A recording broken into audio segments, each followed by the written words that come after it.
Le Rwanda intensifie les efforts dans la protection de la faune au parc national des volcans. Ce parc que se partagent le Rwanda, l'Ouganda et la République démocratique du Congo héberge côté rwandais 604 gorilles de montagne. Habitués à la présence humaine, ces gorilles se laissent approcher, à condition bien sûr de suivre les directives des guides touristiques. Ceux qui visitent ce parc soient juste de cet attrait naturel, l'unique au monde dans cette région.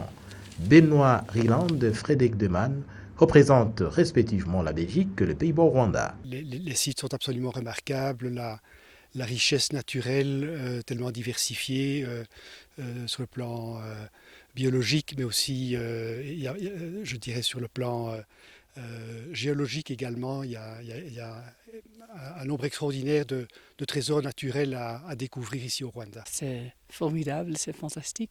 Je suis ici au Rwanda depuis 4 ans déjà. Et alors je connais un peu le pays, mais ça vaut la peine de rentrer tout le temps parce qu'il y a une telle richesse de choses à voir et faire. Aujourd'hui avec les gorilles, c'était pour moi la 2e fois, mais c'était tout à fait différent. C'était une balade différente, c'était un groupe différent. Alors là aussi, une fois, ça ne suffit pas.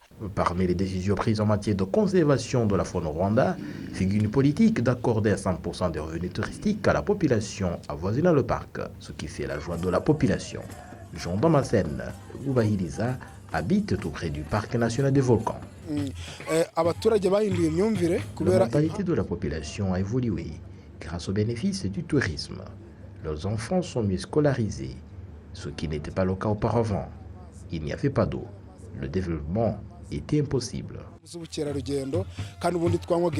Outre le parc national des volcans, les mesures similaires s'appliquent aussi au plus large parc du pays, à Kagera, situé à la frontière avec la Tanzanie, le parc qui héberge plusieurs espèces d'animaux. Le tourisme contribue au revenu national du Rwanda à la hauteur de 28% du budget national. Les efforts du Rwanda dans la sauvegarde de la faune et de la flore s'expliquent notamment par les projections du gouvernement de doubler les revenus touristiques du pays d'ici 2024, atteignant ainsi 800 millions de dollars américains. Jean Thomas Selemani Chimwe à Kigali pour la TV rwandaise.